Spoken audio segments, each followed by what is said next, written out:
Dengue যে ব্যাপারটা আমাদের কাছে কিন্তু বাংলাদেশের ডেঙ্গি এখন একটা এন্ডেমিক ডিজিজ। তার মানে প্রায় সারা বছর ব্যাপী কিন্তু কিছু না কিছু ডেঙ্গি হবে।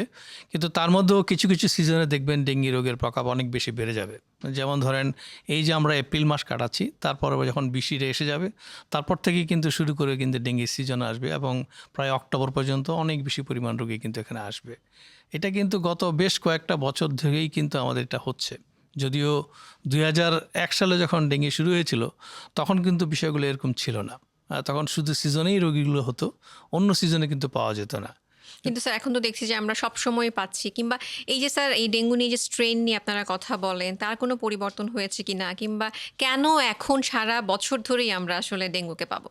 এক্স্যাক্টলি, মানে এখন একটা হচ্ছে যে আমাদের এখানে যে ভ্যাক্টরগুলো আছে, যে আপনারা জানেন যে ডেঙ্গির জন্য দুটো ভ্যাক্টর লাগে, একটা এডিস ইজিপ্টি এবং একটা এডিস অ্যালবোপিক্টাস।